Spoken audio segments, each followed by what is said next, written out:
Hi, ಎಲ್ಲರಿಗೂ ನಮಸ್ಕಾರಗಳು.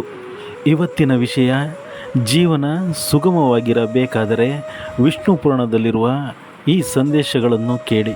ಹಾಗೆ ನೀವಿನ್ನೂ ನಮ್ಮ ಚಾನಲ್ನ ಸಬ್ಸ್ಕ್ರೈಬ್ ಮಾಡಿಲ್ಲ ಅಂದರೆ ದಯವಿಟ್ಟು ಸಬ್ಸ್ಕ್ರೈಬ್ ಮಾಡಿ, ಹಾಗೆ ಬೆಲ್ಲೈಕನ್ನ ಒತ್ತಿ. ಪರಶರ ಮಹರ್ಷಿಗಳು ಒಟ್ಟು 18 ಮಹಾಪುರಾಣಗಳನ್ನು ಬರೆದಿದ್ದು, ಇದರಲ್ಲಿ ಒಂದು ವಿಷ್ಣು ಪುರಾಣ. ಈ ವಿಷ್ಣು ಪುರಾಣದಲ್ಲಿ ನಮ್ಮ ಜೀವನದಲ್ಲಿ ನಾವು ಅಳವಡಿಸಿಕೊಳ್ಳಬಹುದಾದ ಸಾಕಷ್ಟು ಅಂಶಗಳ ಬಗ್ಗೆ ಮಾಹಿತಿಯನ್ನು ನೀಡಲಾಗಿದೆ. ಅದರಲ್ಲಿ ಕೆಲವು ಅಂಶಗಳು ಇಲ್ಲಿವೆ. ಜೀವನ ಎಂದ ಮೇಲೆ ಪ್ರತಿಯೊಬ್ಬ ವ್ಯಕ್ತಿಗೂ ಸಂಕಷ್ಟಗಳು ಎದುರಾಗುವುದು ಸಹಜ. ಆದರೆ ಆತ ಯಾವ ರೀತಿಯಲ್ಲಿ ಈ ಸಮಸ್ಯೆಗಳಿಂದ ಮುಕ್ತಿಯನ್ನು ಪಡೆಯಬಹುದು ಹಾಗೂ ಸಂಕಷ್ಟಗಳನ್ನು ಎದುರಿಸಿ ಜೀವನವನ್ನು ಹೇಗೆ ಸಂತೋಷದಿಂದ ನಡೆಸಿಕೊಂಡು ಹೋಗಬಹುದು ಎಂಬುದರ ಬಗ್ಗೆ ವಿಷ್ಣು ಪುರಾಣದಲ್ಲಿ ತಿಳಿಸಲಾಗಿದೆ. ಅಂತಹ ಕೆಲವು ವಿಚಾರಗಳು ಇಲ್ಲಿವೆ.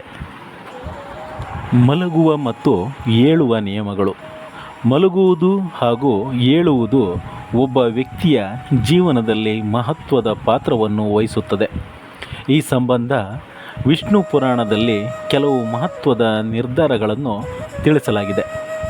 ಅದರ ಪ್ರಕಾರ ಅತಿ ಹೆಚ್ಚು ಕಾಲ ಮಲಗಿಕೊಂಡೇ ಕಾಲ ಕಳೆಯುವುದು ಹಾಗೂ ತಡವಾಗಿ ಏಳುವುದು ಇವೆರಡೂ ಒಬ್ಬ ವ್ಯಕ್ತಿಯ ಬದುಕಿನ ಮೇಲೆ ಪರಿಣಾಮ ಬೀರುತ್ತದೆ.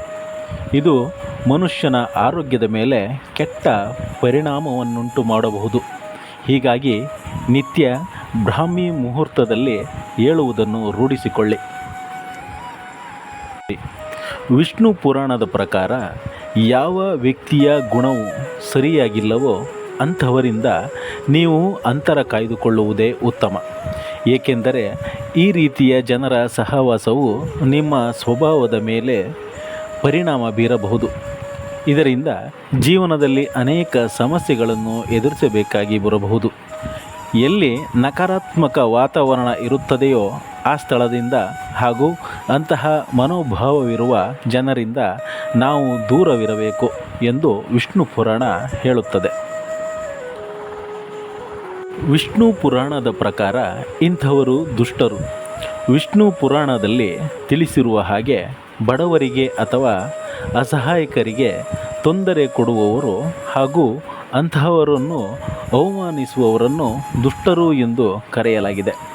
ಇಂಥವರನ್ನು ಭವಿಷ್ಯದಲ್ಲಿ ದೊಡ್ಡ ಕಷ್ಟಗಳನ್ನು ಎದುರಿಸಬೇಕಾಗುತ್ತದೆ. ಹೀಗಾಗಿ ನಾವು ಯಾರನ್ನೂ ಅವಮಾನಿಸಬಾರದು. ಸಮಾಜದಲ್ಲಿರುವ ಯಾರನ್ನೂ ಕೂಡ ಕೀಳಾಗಿ ನೋಡುವ ಅಥವಾ ಅವರನ್ನು ನಿಂದಿಸುವ ಕೆಲಸ ಮಾಡಬಾರದು. ಪ್ರತಿಯೊಬ್ಬರನ್ನು ಗೌರವದಿಂದ ಕಾಣಬೇಕು ಎಂದು ವಿಷ್ಣು ಪುರಾಣ ಹೇಳುತ್ತದೆ.